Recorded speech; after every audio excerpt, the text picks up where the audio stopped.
Hello and welcome to the Dungeon Masters Guild House. This is a weekly podcast where I, your host, Matthew Whitby, sit down with guests from all across the DMs Guild and surrounding space. This week, I am joined by, for the third time, Jackson Lewis. Thank you so much for joining me. Thank you for having me. I'm glad we found a way to circumvent God and finally have this podcast. It's cursed. I don't think anyone would even begin to understand the sort of technical the curses or the deities that I have angered that have made this union between us so very cursed. But I'm so glad that we managed to get it working and that you can join me. But how you doing? Been great. Been busy with the Kickstarter, Supers and Sorcery. And of course the other projects as well.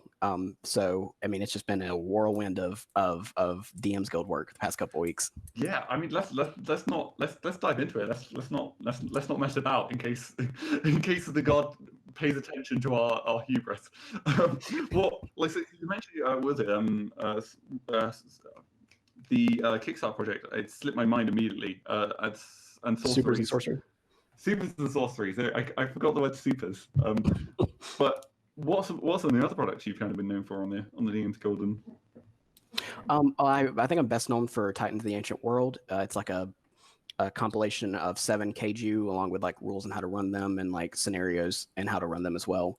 And then I also am quite known for like player-facing mechanics as well. I release a class almost every month.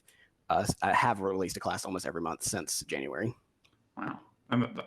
And so an entire class, and I imagine with each class coming with like 2 to 3 subclasses each time over? Depending on the class, I usually try to get 4 or 5 subclasses with each one. And what was it? One example being was that you had the owlbear not too long ago. Right, yeah, the owlbear. I think it was Consort, owlbear, Scion, Combat Medic, which is really just a redo of Ryan Linger's Combat Medic. Nice. So it's interesting because it seems like you've got a nice healthy mix of both classes, well, whole classes, and then obviously sort of I guess stat block creation and creating of like creatures with the kaiju and other such things. I'm curious which side of that project did you start with? Like, what was the first product you put up on the DMs Guild? So the first product I ever put up on the DMs Guild was a class called the Jaeger, which was essentially one of my players was playing a ranger and he said, "This sucks." So I said, "Got you. I'll make a better ranger." So, and I did. I made it's an intelligence-based skill monkey / hunter class that gained special abilities versus monsters and stuff like that. And was that a sort of like a focus in like in a range sense? What sort of ranger was your friend kind of after? I believe he was using it's the one that teleports around, the Horizon Walker, I believe. Okay, yeah. And so he was like, I mean, I love the teleportation and stuff like that, but like, I don't do any damage. Like, I mean, and of course we had a mystic in our party, a barbarian, and a wizard. So he was kind of out damaged a lot. Yeah. No, interesting. And then, so I take it. So, what was like? Was that enough of a drive to be like, okay, well, I guess I'm gonna have to create a whole new class? This is something? Yeah. It was definitely that. I was like, because I love the concept of the ranger, but as I look at it, it was so bland and I'm not knocking Wizards of the Coast and their design team, but it didn't really seem really focused. It seemed kind of hazy. So I wanted to narrow that focus down a little bit and focus on like what a player character would be like as a hunter class. And that would be like probably something in the past that made them focus on a specific creature, like a tragic event. My village was like destroyed by Illithid or whatever, and then combine it with years and years of like study, training and stuff like that. And I took a lot of examples from pop culture, such as like Trevor Belmont from Castlevania, Van Helsing, all those other kinds of hunters. Yeah, well, I mean, Van Helsing is probably one of the more iconic hunters, and you kind of see that within like was it Curse of Strahd, Ravenloft? They very much like Van Richten, and it's kind of like you see the sort of the inspirations kind of dig in. And I guess like so across all the classes you created, which one do you think kind of like I guess it's like having to choose between your children, but is there any particular one that kind of stands out as like being most mechanically unique? Probably the that's a good question. Hmm. I would say definitely the owlbear, just because of the origin of the class. It required me to invent whole new mechanics for it.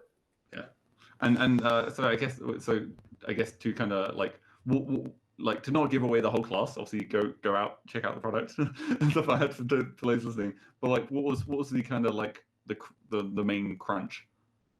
The main crunch is just turning the player character into an owlbear.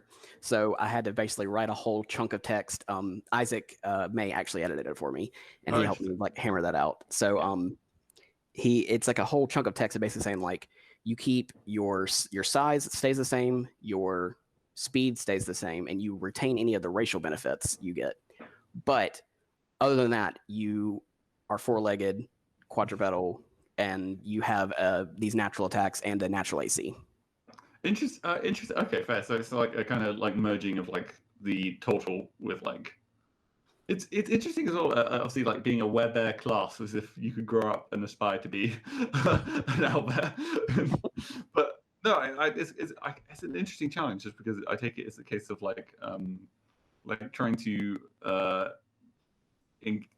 turn a monster, so to take a sort of like a mechanical monster and then sort of turn that into something player facing. I imagine that is an interesting design challenge. Mm-hmm.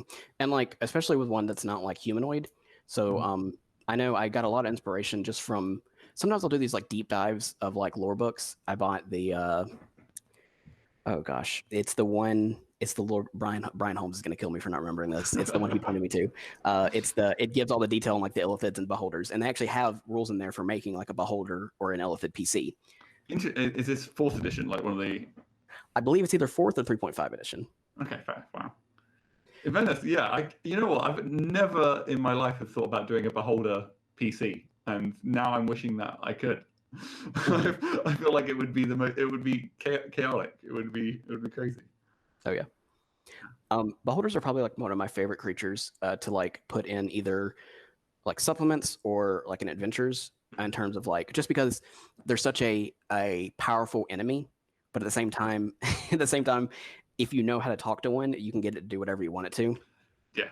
No, it's they are the sort of like and in fairness, like they are pretty universal. Like you can place them within a wizard tower, they could be within like some dark cavern, they could be in like some weird like different like demi plane.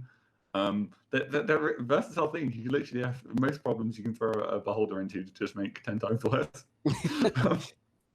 And then so I guess to pivot from your like class design as a whole thing, when it comes to creating monsters and in particular like creating kaiju, because I think if I remember in one of our previous chats that were lost to the ether, you mentioned that a lot of the kaiju are like challenge rating 20 and above. So every single one of the kaiju that's in Titans of the Ancient World is challenge rating 30. Interesting. So because when I sat down to design them, I said, okay, when I make this book, I'm going to have some Chudleys comment and be like, this is weaker than a Tarask. So I'm going to be like, okay, I'm going to make them as strong as the Tarask. So that was my balancing kind of anchor of like, could this stand up to not win necessarily, nor lose really, but could this go 5 out of 5 or like 5 out of 10 matches with the Tarask? Oh, I guess I'm curious then, because like I suppose have you ever like done a combat encounter between one of your kaiju and a Tarask? A Tarask, sorry. I have, and so such is the nature of the Tarask that although it is immune to non-magical weapons, it doesn't have magical weapons itself.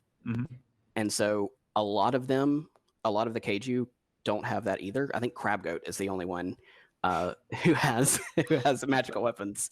So in the simulations I ran, he won, I think, 10 out of 10 times against the Tarask. Because I do love calling it running the simulations. Yeah. No, it's fantastic. Like that's such a cool way of like again, it's rare that those situations happen, but like if you want to find out if your monster is as strong as something, unless it is designed to be the Tarask killer, pinning it up against something like that is so I guess my other question is, so basically one thing that I kind of always like question or like I'm always intrigued about when people come on talking about like high tier play, and it doesn't really get any higher than challenge rating 30 with some of these things. how does that, like, knowing that chances are it's going to be up against like a tier 4, like maybe even like level 20 party, how does that kind of influence your design of like what these creatures like can and can't do? It makes me a whole lot more excited, so that because that means I can crank everything up to 11 on the kaiju. I remember so there's these two kaiju that are technically counted as one kaiju. They're called Quill and Dada. One's a giant thunderbird, the other is a giant tortoise. And they don't have any legendary actions. They're meant to be fought exactly together. And so, yeah, so like the whole thing of like, there's this ability they have of, if they were designed for a lower level party, I wouldn't have put in. But essentially, Quill flies over, picks up Dada, flies up in the air, and just hurls them at the party on like a meteor strike. And it does like just from like the imagery alone, that's awesome. That's the sort of imagery you have when you're imagining fighting like kaiju or like these hulking like monstrosities of like, it's awesome. And I imagine, so is picking up and dropping, is that like, that's technically like a free action for the turtle because they just fall, so there's not really anything during their turn, or is it like is it a particular action that they both take? So Dada is actually sort of a mix between a tortoise and a armadillo. So he has a bonus action called rollout form, which he can just like roll up into a ball, and then nice. Quill can just fly by, use a bonus action to pick him up, and then the action is called meteor hurl, which Quill does, which is throw Dada at them. No, awesome. And then I guess my other thing is like, so have you heard any sort of like, have you had the chance to hear like the war stories of like where groups of parties have gone up against some of these kaiju? One of the person who actually did the layout for me, Chris Hopper, he ran Crab Goat against his players, and he said it was absolutely amazing. That it was just pure carnage. Yeah, so I imagine, is it Crab Goat? Is it the worst of both animals? Right, exactly. It's just as ornery as a goat and just as I guess pinch-filled as a crab.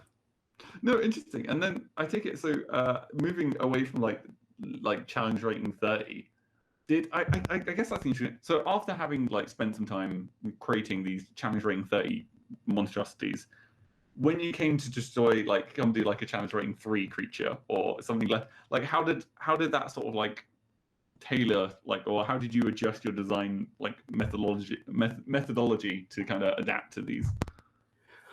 I focus whenever I make like low challenge rating creatures, I usually try to focus on like status effects rather than damage, because I know that at lower levels, at least, the more status effects you apply on a PC, it's way more threatening and makes for a way more interesting fight than just like straight on damage.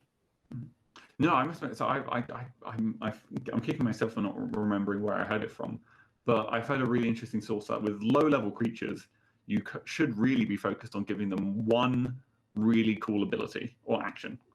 And that you know, because chances are they may only get one chance to do it, and if that one thing is cool, then that kind of improves the whole situation, and you have a little bit more flexibility as you go up the challenge ratings. No, interesting. No, again, it is a real mix. Is there anything that you kind of like in designing classes and in designing creatures? Is there anything that kind of like, is there any skills that overlap there? Or is it all very much two different sides of the brain when it comes to? Definitely in terms of like designing creatures, designing character options, making it fun for either the DM or the player to play. Because if it's not fun, people aren't going to want to run it, whether it be like a stat block or a character. No, that's fair. And then what are some of the, I guess, the gauges for, so when it comes to like an entire class, what are some of the sort of like gauges of fun that you kind of make sure that ticks those boxes? So that's actually a really good question. I like when people ask me that, because I have consulted on a couple of subclasses and stuff. I usually use the first version of my Jaeger versus the current version now. First version of the Jaeger, even though they do the same damage, there's two different ways they do damage. The Jaeger is literally just like every time, the first version is you hit with a weapon, you can expend a die to deal more damage. You have like these like Slayer die. Yeah. And while that was like balanced, it wasn't fun to play because you're essentially just like rationing out like these limited number of die. So you have to make these decisions on like, I want a big hit, but oh man, I might need these later. Whereas for the current version of Jaeger, it's just like you point at somebody, place like a focus mark essentially on them, and then you like go to town on them and you deal extra damage on any marked creature. So it's more like singling out who you're hunting rather than a resource management in the game of like being like, okay, interesting. And I imagine it's kind of more thematic in the sense that obviously when you're a hunter, you kind of do single out a creature to be like, well, I'm killing that thing. Right, exactly, yeah. And you mentioned as well, so the combat medic. So that was a essentially taking someone else's class and sort of like, I guess, revamping it. Do you mind telling us like a little bit about that? Sure. So Ryan is a good friend of mine, and I am of course a big fan of all his products. And I remember asking in the Discord a couple of months ago, like, hey, does anybody have like a good combat medic class? Because like I was thinking of making one, but I don't want to step on any toes. Because one of my players was asking for it. And both Ryan Linger and Brian Holmes were like, hey, this is like a really cool thing that I made. Brian made like the Hospitaller, which is like a fighter archetype, and then Ryan made the combat medic. And I saw the combat medic and I was like, I love the lore and the fluff behind this, and I love the skeleton of the class. But I could not do a better job, but I could make this like you could take it in a different direction. Exactly. Yeah. That's a better way to say it. Yeah. So I messaged him and I was like, hey, how upset would you be if I made my own combat medic class? And he was like, not upset at all. He was like, that's literally the first thing I ever made on the guild. Yeah. I suppose it's the case of like, again, it's kind of like you're taking it as inspiration, and in itself it becomes like a new product rather than just sort of being a complete sort of like redo or and so I'm curious then. So sorry, I kind of cut you off, but I imagine what were some of the things that you kind of kept and changed? So one of the first level abilities on Ryan's class was it was essentially like whenever you're wielding like a light one-handed weapon, you do like an extra amount of damage that equal to like your wisdom modifier. And I was like, that's cool, but like because it evokes the image of like the scalpel or like the bone saw or whatever. And I was like, that's cool, but I would like to change that so it scales better. So I did like a 1d6 per every 5 levels in the class. Okay, nice, yeah. I mean, people like rolling d6s. You just was it talk to the rogues or the wizards, right? Exactly. No, and then from there was it's an interesting one because I imagine you want to balance the idea that these are combat professionals, but they are also medics in some way. Exactly. So and a couple of design choices that varied is that Ryan's classes had the subclasses were third casters. I mean. And I just wanted to remove magic altogether, except for like very extremely specific subclass circumstances. So they don't have any spellcasting. And I think there is like a pseudo magical class in the speaker class and the speaker philosophy, one of the subclasses, where you essentially can like cast a cantrip as a bonus action a certain number of times per long rest. But that's like the most magic that's in the class. Interesting. And then, so how did you incorporate the medic side then, or like the healing side? So I kind of based it off the rogue of like scaling or whatever, but you get like a certain number of d4s per level. So like d4s. Yeah. So like at second level you get 2d4, third level 3d4 or whatever, and you can run up bonus action because I felt like it would need to be faster than an action. Since you are like a combat medic and you're used to doing things really fast, you have to have you're essentially using like a healer's kit as sort of like a pseudo arcane focus, because it's like you run up, have the healer's kit, slap them, make them healthy again, and then send them on their way. You run over, you scoop their organs back in, and then put the band-aid over the top, and you're like, there you go, you're good for a few more hours. Right. No, interesting. No, it's kind of fascinating to sort of like, I guess, hear that sort of like I was going to say post-mortem, which sounds very more relevant seeing as we're talking about combat medic. But and how sort of you took the inspiration of the class and how you took ran with it really. And I guess my kind of next question then is like, so your creative process as a whole, like where do you get some of your ideas from? And you mentioned how you sometimes take inspiration from sort of like as I say, pop fiction. Yeah, pop fiction. I was about to say cult fiction, but I meant like what's either way, I'm rambling. But yeah, no. So kind of what's your process? Talk me through it. So whenever creating a monster, I usually sit down and think, what is like thematic for this monster? Well, first, of course, I decide what kind of monster I'm creating, and I go, what is thematic for this monster? What type is this monster, and how does that play into the monster's identity? So I made an Elite Monsters product with Earth Jordan and Robin that I released. There's a thing called a Necro Angelus, which is essentially just like a Shadowfell spirit that disguises itself as a solar, in order to like lull people into false insecurity before they like strike. And so I was like, it would probably be kind of like pseudo divine magic it uses, in addition to having like all the abilities of a solar, because it needs to. It's essentially is a solar. It's sort of like biological mimicry on a planar level. Yeah, the sort of shadow. Well, I mean, Shadowfell. I get it. It's a spooky place. Right. As like a no, I think one of the most interesting, like, so in almost tangential, learning about the Shadowfell and the Feywild, because I've been doing some Feywild stuff recently. It's weird to imagine that so the material plane, Shadowfell, and the Feywild, they all exist. They overlap each other.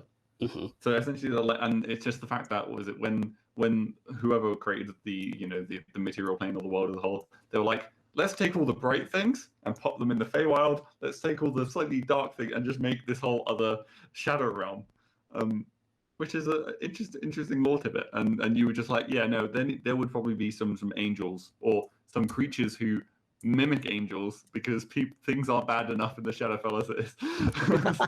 Yeah, exactly. And it was sort of like a biological inspiration, because there's like a some sort of plant that I believe was like my main inspiration for this, that essentially disguises itself as like a beautiful flower. Then when bees or whatever come and try to pollinate, it literally just swallows them up and eats them. Oh, like a sort of like extension of like the Venus flytrap. Yeah, exactly. Well, in fact, that's weird. So was it just last week I was chatting with was it Z Gonzalez, and he, being the creator of the scientific products, he very much takes inspiration from like animals or creatures in real life that have these weird abilities. So no, it's awesome that you would like, I want to turn this plant into a creature in some sense. And then I take, so with Elite Monsters, what's some of the other things that you kind of ran with? So in terms of monsters, I essentially sit down and I go, is this a thing that exists in like an ecosystem? Is this a intelligent thing? And exactly how intelligent and how much agency does it have in its life? And then I make those decisions, and that kind of focuses its stats, its abilities, and its any kind of actions or attacks it has. Interesting. And then so I imagine, so in the few times that I've created stat blocks, 9 times out of 10 it does feel like a I guess I was about to say like a Frankenstein monster sort of thing, where basically I am creating new abilities by taking like chunks of other abilities and sort of like shimmying it across. Does that sound vaguely familiar, or do you have like an entirely different process? I mean, that's if I'm making something that's like a variant on a creature, or something that's just essentially. So a good example is like Iowa the Corpulence, which is one of the kaiju in Titans of the Ancient World. I took the liches or demi-liches turn immunity and gave it to him, because it's like essentially just like such a huge creature that a tiny little cleric holding up a holy symbol isn't going to scare him much. Yeah. So I was like, that makes sense. And then because he is just is just like essentially just a mound of corpses, they probably wouldn't have that much agency. Like they're essentially slaves to their own instincts. So I gave him intelligence 6, wisdom 14, and then of course I realized they're not going to be more inclined to pick up like a weapon and fight with it. Yeah. So I gave them like a slam attack, and then I gave them this thing called withering gaze, which just makes like whatever they look at, they can use an action to just like drain the vitality of it. Wow. I was gonna say, because when I think of like challenge rating like 30 creatures and stuff, I think like hearing that this creature has like a wisdom of 14, I'm like, that again, there's so many spells that are like wisdom saving throws. Is polymorph might be a wisdom saving throw as well, or like spells of that ilk? Was it just a case of like, wow, I mean, you can do it for a little bit, but once the spell wears off, you're still dealing with this collection of corpses. It's that because polymorph only has like a 1 hour limit, I believe. And the fact that I believe Iowa has a proficiency in wisdom saving throws, so even though they have a +2 to wisdom, they have a +11 to wisdom saving throws. Okay, yeah, no, okay, that makes more sense. I forgot about the saving throws, and I imagine some of these creatures have like legendary resistances, or they have these like, what's the thing where they're just like spells just have disadvantage against them. And so, magic resistance, yeah. Magic resistance, yeah. And in fact, that is like something, especially a trend that as you look across some of the higher challenge rating monsters, you do notice that ability creeps in a little bit more, which is essentially just like the anti polymorph, or the anti like one spell and done. But then so I guess to turn that question then to the classes you make then, so you mentioned that a lot of the inspiration kind of comes from like your own tables, like players in your tables saying, I kind of want to do this. Is there any other areas that the inspiration for like a class comes from? I believe in terms of class features, like player facing features, either I'll sit down and be like, I've got a really good idea for a subclass, or I'll see a niche that needs to be filled in the subclasses. But other than that, I believe I do mostly rely on take cues from my players on like what is popular, what would need to be like, what needs to be like statted up for them in order to enjoy a D&D session. Yeah, and so I imagine as do you run like a fairly heavy homebrew game? Oh, completely homebrewed. Yeah. Interesting, yeah. No, it makes sense. I guess it is, to allow for that, it's just throw things at the table, kind of see what sticks. And it sounds like you've got like quite a good sort of player group that they're quite open to sort of, be. I was about to say well, I guess be your gerbils, or your experiments. Lab rats, yeah. Yeah, lab rat. That's the word I was thinking for. Yeah, I was gonna say crash test dummies, but that felt a little bit too. So I was like, go for the animals. so I guess okay. So to dig into your process a little bit further, then, is there any particular part across anything that is just like hands down your favorite part? Definitely the crunch of any kind of mechanics like stat blocks, like making the actual actions and attacks and features and traits, and then the mechanics and crunch of like a new class. That is my favorite part. It's almost like cracking open a fresh pack of pencils or whatever. Yeah. It's just like, it's so good of like starting a new document and being like, what do I want the core mechanical identity of this class to be, and then like making it. So I guess that's for those listening then, as like when it comes to like creatures, then what are some of the things you always kind of like in getting that mechanical crunch? What are some things that you've helped like noticed again and again that kind of just always work? Always work in what sense?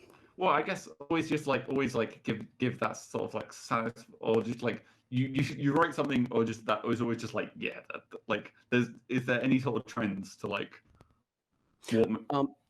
Yeah, I do know that the thanks to Titans of the Ancient World, the sillier the monster, the better. Really? Yeah, so like I know that people have greatly enjoyed facing Crab Goat. I know people have greatly enjoyed. I wrote there's an archfey I made in Elite Monsters called the Eldest Gruff, which is essentially just the oldest of the Billy Goats Gruff, but an archfey. And so like people love like a good like funny monster to put in, but they also love something that, so and a lot of times in combat in 5e, it usually goes down to like a sort of war of attrition between health points. So you're not encouraged to use a lot of other tactics when you fight. So what I do with my monsters is I put in features and traits and stuff that force them to think outside the box, or cut off those avenues in order to encourage creativity within the players. So so you kind of mentioned before the idea of like creatures that give debuffs, or like exhaustion, or those sort of effects. Is there any other ones you kind of want to highlight? So not one that I made, but the first printing of Mythic Monsters by Brian and Steve and Eleanor, the first version of Zariel has a regeneration trait, which she regenerates a certain amount of hit points every round as long as she doesn't take radiant damage. Interesting. but she's immune to radiant damage. Oh, okay. Okay, so it's yeah.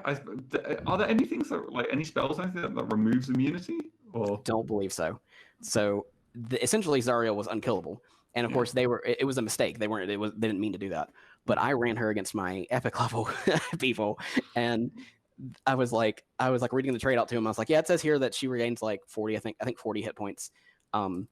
Whenever at the end of her turn, as long as she doesn't take radiant damage. And they're like, but we just tried to like smite her, and she's immune to radiant damage. I was like, yeah. And they're like, so what are we supposed to do? And I was like, I don't know. Y'all better figure it out though. Oh, dude, time to think it. She's gonna kill. So they ended up, I believe, plane shifting her away. I mean, you know, that like a solution in the loosest sense of terms is like that's a future problem. No, interesting. I guess just in this conversation, I guess we've kind of found like there should be spells or means for players to temporarily remove immunities and resistances, or like if they do exist, they should be probably like more common. I don't know why that's like a. Like it feels like there definitely could be almost like a subclass where it's just like a class dedicated to like finding vulnerabilities. That's another thing as well. It's like I guess like damage vulnerabilities is an element that I don't know I see used enough. I think only 2 creatures that I know of in the entire like Wizard of the Coast 5e bestiary even have vulnerability. I think skeletons have vulnerability to bludgeoning damage, and then any shadow spirit, any of the shadow spirits have vulnerability to radiant damage. I came across a creature the other day that was vulnerable to something, but again, it slipped my mind. Yeah, I don't know. It just I guess like especially like some situations it can sort of like in allow for some creativity, or like for example, one creature that I came across recently, the froghemoth. While the froghemoth is resistant to I think like lightning damage, it has a thing where if you hit it with lightning damage, it becomes slow. It can't use as many attacks. It's like literally like if you hit this thing, it's kind of like it changes the fight. And I love things like that. That's true for golems too. I remember flesh golems at least have a thing called fire aversion, which they have. Yes. They're like, of course, Frankenstein's essentially, so they're afraid of fire. So it like gives them all kinds of debuffs. Yeah. No, I those are cool traits, especially because 9 times out of 10 they can be quite sort of thematic. I don't know what theme they're going with the froghemoth, but I think because again, generally I like shooting frogs. I probably doesn't do them that well. Also, they've got the interesting thing of like, while it does like kind of have the stat block out, obviously the froghemoth has the ability to eat creatures. I do love the fact that they have the clause where if you're inside a froghemoth and if you deal enough damage, it naturally just regurgitates you. Right, and I mean that's true. I think for any creature that can swallow you, like the Tarrasque as well. Interesting, really. So if you deal enough damage, it will spit you back out. That's fair. That kind of makes sense. Yeah, because you know, I guess you know they're smart enough to know that they probably shouldn't keep whatever's causing them pain in their mouth for so long. No, interesting. No, awesome. No, there's so much interesting stuff within like certain stat blocks that I feel like don't always get the attention that you eventually discover, and you're like, this could be applied in so many different areas. Like I would love to see more creatures with, you know, weaknesses, or you know, that encourage that sort of player creativity to kind of like if the players don't have any means to cast spells, but the druid is there like saying, I can maybe start a storm. That's something as a DM where I'm like, yeah, you start a storm and who knows, lightning strikes the frog. Like it's cool stuff like that that kind of, you know, gets the whole table going. It's interesting you mentioned the froghemoth and the like the specific damage is doing something special to them, because to tease a little kaiju from the upcoming Super and Sorcery, there's called Karyu, the terror from beyond the stars. It's a giant golden serpentine dragon who is an energy vampire that like feeds on energy. So it's immune to lightning damage, but whenever it would take lightning damage, it gains temporary hit points equal to half the damage that would have happened. So yeah, it's a sort of like active, like again, you really don't want to be hitting this with lightning damage. Exactly, and it also has a reaction that anytime it takes fire, acid, cold, or thunder damage, it transforms that damage into lightning damage. Interesting. Fair. Okay. So yeah. So it's again it's thematic. So actually, was it funny enough? That's a good point. Bringing up supers and sorceries. Very again, as of date, I think this is coming out what is it? It is this will be coming out on the 20th, so it's probably safe to say like maybe close to like 400% funded. Right. Yeah. I think we only have actually one more stretch goal to smash through before we're just like out of ideas. Is the plan like it to, again? Congratulations! It's amazing to sort of see the sort of like the number of Kickstarters kind of popping off at the moment. It's good. No, I'm excited to see this kind of new direction of like DMsGuild creators and other sort of like looking outside the. Again, I'm probably gonna have to rebrand the podcast soon, but it's really good. And so yeah, what's your involvement with the project aside from making some kaiju? So Super and Sorcery is making the Archon class. There's things called arc waves that kind of echo through the universe, empower people. The Archon is essentially someone who's been so infused with arc waves that they generate them naturally. So a core identity of their class is they can essentially reach out and awaken the arc waves in someone else and empower them with additional powers. So like a buff class in one way or another. Yeah, exactly. Yeah. Oh, no, awesome. No, yeah. And anything else that you kind of tackle with that? So I've made a fair number of organizations for the Gazetteer, and my favorite is of course the Court of Empty Night, which essentially, as superheroes began to have a bigger presence on Beacon and on Gastela as a whole, all the things that go bump in the night were like, you know what, this sucks. We're getting the ever-loving shit kicked out of us every night, so we need to pull our forces together and take back the night essentially.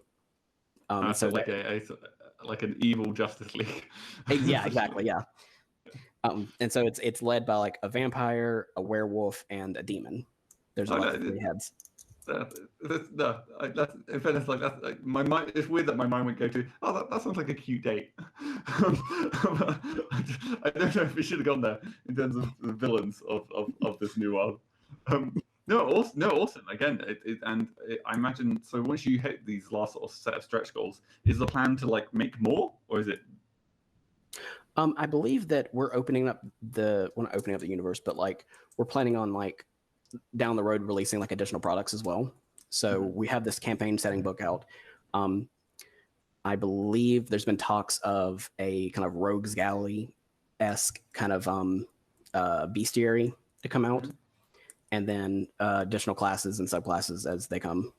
Wow, no, it's awesome. Again, I only hope you hit the stretch goal and continue to hit any ones sort of beyond that. I mean, it's all thanks to Adam and Cam. I mean, they are Adam. So it's like they're perfect complements to each other. Adam is so good at scheduling things, organizing things, making sure everything runs smoothly. And Cam is so good at creating stuff and creating the world around us. I mean, he did almost all the world building for Beacon by himself, and then we just tacked on and said, "Hey, there's a bunch of other things that happen in here." They are probably one of the best project leads I've had on a project so far. No, it's incredible, especially so I had the chance to speak to Adam, like I think before or just before everything kind of kicked off, and it was interesting hearing about how him and Cam kind of work that sort of like dual leadership dynamic, which is rare, but I think it's good. It's kind of healthy, like to not have all the stress on one person, and to sort of like again, was it Frodo and Sam share the load? Exactly. Yeah. No, awesome.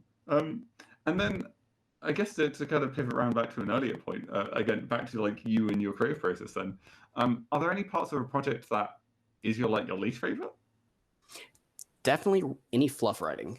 I don't like, I mean, I can see, I believe we spoke about this last time, the podcast that God struck down, I'm a writer actually, an author of published a certain number of short stories, writing a novel right now. It's just when I do game stuff, it just that disconnect hits, and I can only do mechanics, and I'm just like stuttering along like a toddler when it comes to fluff writing. In fact, that's completely understandable though, because like again, it's a whole different like mindset when it comes to like games and mechanics, because even if you are writing fluff, it kind of needs to support the mechanical crunch in a way, or like to build off that theme you've kind of poured into the mechanics or the monsters. Yeah, no, I must admit, I'm a big old fluff writer. I could write nothing but fluff, which again I don't think is that much of a desirable product. I don't know. It's just, people like a little bit of crunch every now and then. But Well, it I is. mean, if I'm allowed to plug another product that we both are on, Oh, please do. your fluff writing on Across the Plains for the Feywild Yeah, is phenomenal. you know what? I must admit. So here's the thing. I was talking about I'm writing a lot of fluff at the moment. I honestly I completely forgot that you're the project lead on that project. I was too much in like podcast host mode that I can yeah. So that's what I'm If this is the public announcement for it, yeah, I'm doing that's all the Feywild fluff that I'm writing on at the moment. Yeah, and I think for me personally, any opportunity I get to like write like in the voice of a character, like I think one of my favorite things I've ever done in the past was for the Academy, which was like a sort of like Wizard School product. And I just like I got a chance to make a bunch of interesting NPCs. And I just filled that book with like quotes of like, you know, what different NPCs think about buildings or what NPCs think about each other. But what I'm loving about this Feywild project, you know, across the plains, is that I'm writing like little Fey folklore. Yes. Oh my gosh, those are so good. Thank you. Shucks. Yeah. I'm blushing. Yeah. No, it's just really cool to try and think. It's difficult because every time I come up against the sort of the one of like, Fae don't really think like we do. It's so like, to us it's so nonsensical. So how do you balance that between like, okay, well this doesn't make sense, but to them it does. This is like, it's a weird line to try and balance. Exactly. Yeah. I mean, I wrote the consort class is essentially just like, hey, you fell in love with a Fae and now you smooch occasionally and have magic. So writing that in a way that, because it's not a relationship with a Fae is not going to be in any way comparable to a relationship with a normal person because they're just so alien in their mindset. Mm-hmm. Or if we take inspiration from like Eberron's Fae, mm-hmm. they are literally stories, like embodiments of stories and folklore. So they cannot act. They can't change. They're the one leopard that can't change their spots, essentially. I think, yeah, I guess it's hard to like get across about how whimsical and like temperamental they are. The fact that they can be, you know, trying to kill you one minute and then next minute, do you want to like play some riddles or like play a game? Like I've got Cluedo in my bag. I read a really good write up of an Archfey Warlock patron of how to roleplay it, and it's like one moment the Fae will be like happily eating breakfast with you. The next moment they'll be strangling you to death because you chewed in a way that annoyed them. Yeah. And then bringing you back to life because they missed you. Yeah. It's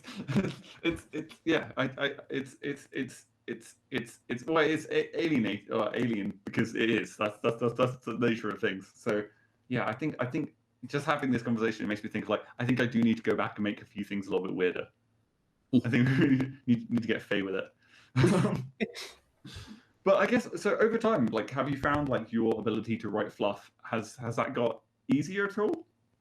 Or I've discovered a new tool on Google Docs called voice to text, or if it's like transcribing or whatever. And I'm a much better orator than I am like fluff writer. So mm-hmm. I'll just turn that on and I'll just talk. And it's sooner, like in a minute, I'll have like 3 paragraphs of like really good solid. And then I take it just is it quite good, or do you have to do like a little bit of cleanup? I do have a little bit of cleanup because I'm not the clearest speaker. So sometimes I'll say like, I don't know. I remember one time I said, so I pronounce elevator mm-hmm. differently than other people do. I pronounce it elevator. Mm-hmm. So I remember I was trying to say elevator and I said it and it just typed out alligator. I was like, they're definitely not riding an alligator upstairs. In fairness, if Feywild, they might. Yeah. You know, I love the idea of literally using that to write a section about the Feywild, but then any like mistakes you just leave in. That's a really good idea. Yeah. It's just like, yeah, that's yeah, perfect. Literally, yeah. No, I'm so glad. So looking across everything as a whole, then, are there any sort of particular lessons that you kind of wish you'd learned earlier, like in your DMsGuild career? I spoke on it before, but I don't think I did the best job of like orating it very well. Is when I first joined the Discord, I was in the company of people who I had greatly looked up to, without knowing it. Like they were just like names on like products. So I believe talk about Steve Fiddler, who did the Variant Fighter, the Prism, Anne Gregerson. Found this out the other day. My very first purchase on DMsGuild was a compendium of magic items by Anne. Didn't really realize that.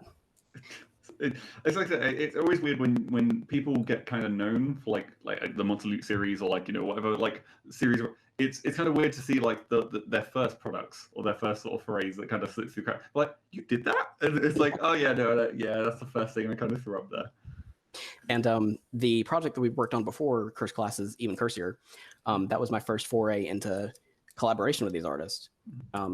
And so I believe, I was kind of intimidating because, of course, I had bought I had to go because, and then the battles, belts, and brawls by the Maze. And so, and then, of course, there was a product that you made that I didn't even connect the dots until after the Curse Classes had released. I can't remember the name of it now, but I have it in my folder, and I'm like, I'm flattered. Again, at this point, like again, there's far too many.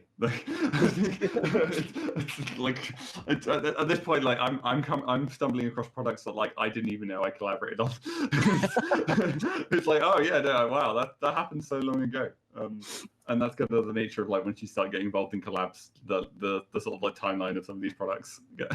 Right. But no, 100%. I kind of understand your sentiment of like it's weird in like a like the microcosm of the DMs Guild that like people just naturally seem like superstars in like even though they're pretty much they're identical to us. Everyone's human, or some maybe Fae. I think some people probably are Fae in their work ethic, but that's right. No, awesome. And then I take it. So has that kind of changed over time? Like, so what was the kind of the lesson there? So the lesson was just like treat people like they're people instead of like superstars. I was reminded of a episode of Parks and Rec where Leslie is freaking out over. She was like, "Oh, he's like the Secretary of Affairs, and like she's like the director of parks or whatever." And then the guy's like, these people don't need to be your idols; they could be your coworkers. Like they are essentially your coworkers. And so like I internalizing that and being like, they're humans like I am, and most of them didn't even realize most of them are almost the same age as me. I figured out a couple weeks ago that we're actually the same age. You seemed much more studied than I. Yeah, I think it's probably just the British accent. Again, it's allowed me to get. That's it's fair. Opened a few doors. Yeah, you grow a beard, you talk vaguely, vaguely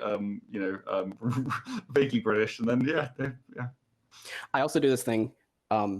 I was going to mention this the last time, but the first couple minutes of the podcast that we tried to record that God himself struck down, I had to physically stop myself from mirroring your accent, which is something I do all the time with people. Really?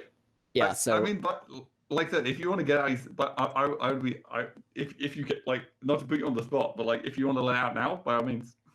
I don't think I could do it now because it's literally because I used to be a phone operator and I used to do this to people and I used to get in so much trouble for it.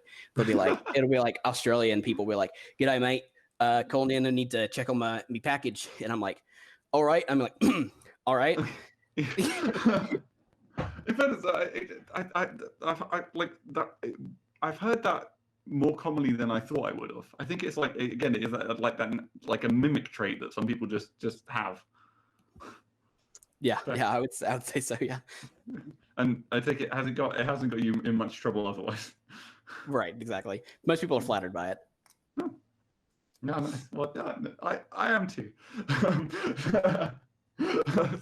So the I guess to sort of round off the sort of I guess the podcast and looking to the future as a whole, are there any sort of like dream projects that you kind of have like off in the distance?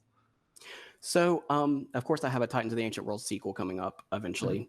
I'm actually working on one of my dream projects now. It's a print on demand book for DTRPG. It's called Primal. It's a big book of about 50 or 60 stat blocks for dinosaurs, prehistoric beasts, any sort of like prehistoric animal. Yeah, that's awesome. Yeah. No, awesome. And I take it, are you by any chance working on maybe things on the higher end of the challenge rating scale? Yeah, so I've part of what sparked this book is I looked through, I believe, Tomb of Annihilation. That's the one they have dinosaurs in. Yep. And I saw it and I was like, T-Rex are only challenge rating 9? I was like, that can't be right. So I made the T-Rex in my book is, I think, is challenge rating 15. Yeah. Because he's a big boy and he's a big threat. Yeah. In fact, again, I think that's the case of like, yeah, sometimes you do just want to fight like, a big ass T-Rex that's like, a big sort of threat. And I take it, is it the case of like these are all very true to their, like, I was about to say true to their lore, but I guess true to their historical accuracies, or is this like? Yeah, so I am a huge paleontology nut. If I didn't major in political science, I would have been a paleontologist. Okay. So I do a ton of research. I'd say it's bad that my go-to was, so you're big in dinosaur lore then. I think just calling things lore, it's just like, yeah, I think the idea of like, it was on the internet somewhere, but like, if you call like the instructions on the pack of like a pack of ramen, the ramen lore, it gets way more fancier and exotic. Right. No, it sounds like a really interesting project. And then is there like a potential like a release date, or is it? So we're hoping to have everything ready for layout by October. Okay, fair. So near future. So just got sort of around the corner. Mm-hmm.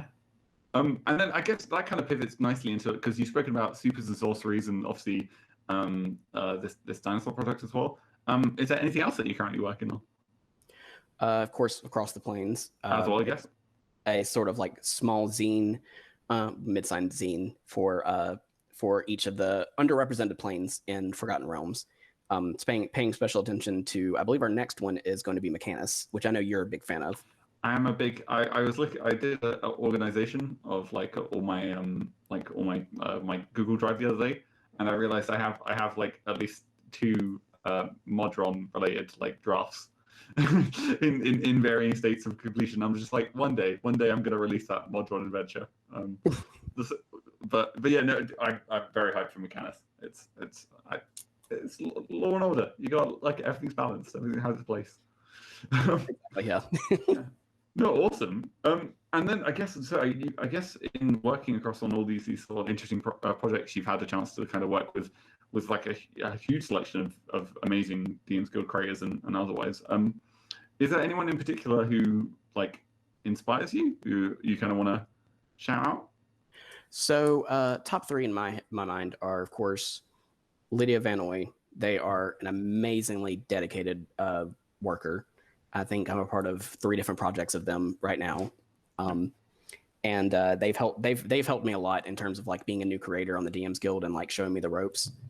And Eleanor Jordan, of course, she is a absolute powerhouse of ideas. She has like over 100 releases on the DMsGuild. And lastly is Anne Gregerson, just because of how prolific Anne is and how successful Anne is. And a lot of times when you see like popular creators and you look at their stuff, you're like, oh, this is okay. This is okay. Like, this is like, I can see why this is popular. But like, you look at Anne's stuff and it's like, this is like really good. I'm surprised it is not more popular than it is. Mm-hmm.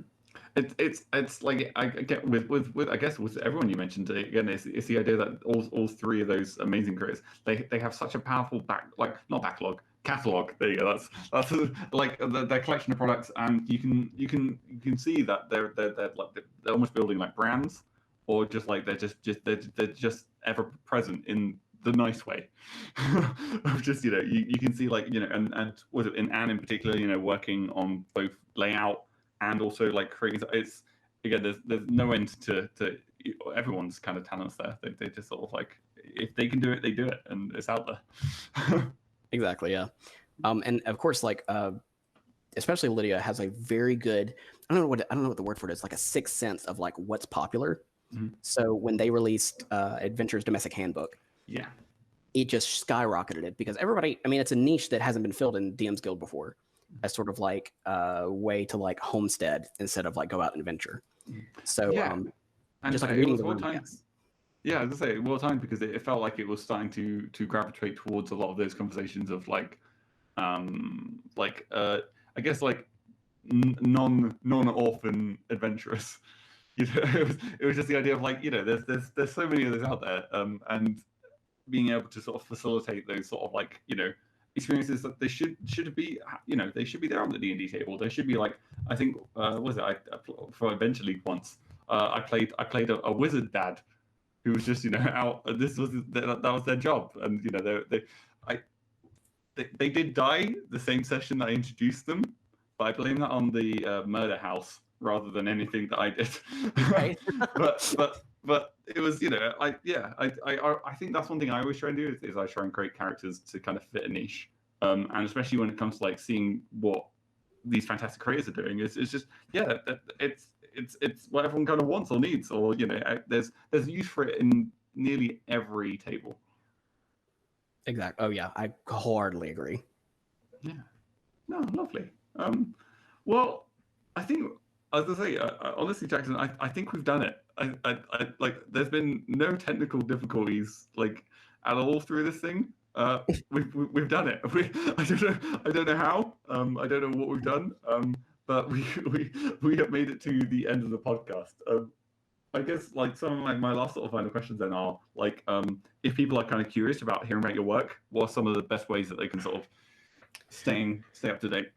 So Twitter is the best place to stay up to date on my work. Honeybadger3495. That's me. Follow me. I'm trying to break 300 followers by the end of the year. Ooh, I think you're here. I'm curious. So you're just a big fan of honey badgers? So yeah, my nickname in wrestling when I wrestled in middle school and high school was the Honey Badger, because I was not as big as the people in 220 weight class, but I was tenacious and I was ready to like grab them. I take the video, like, was it the Honey Badger don't give a fuck? Yes. Oh my gosh. Yeah.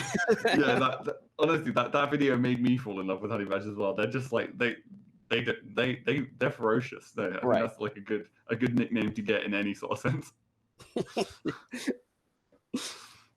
No, awesome. And obviously, there'll be a link to the collection of your products on DMsGuild that I highly recommend everyone listening go and checks out, as well as your Twitter handle in case they want that. I've been Matthew Whitby. You can find me at Whitby Rates. I think I've got something maybe coming out soon. I guess we'll find out. That's how I'm doing at the moment. I'm in that stage of my life. My very last question then for you, Jackson, is how do we end a podcast?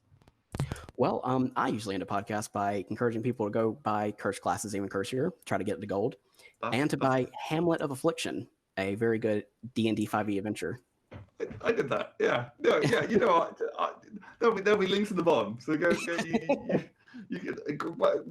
Honestly, Curse Classes Even Cursier was a delightful product to work with you on. I was privileged that I was allowed back a second time.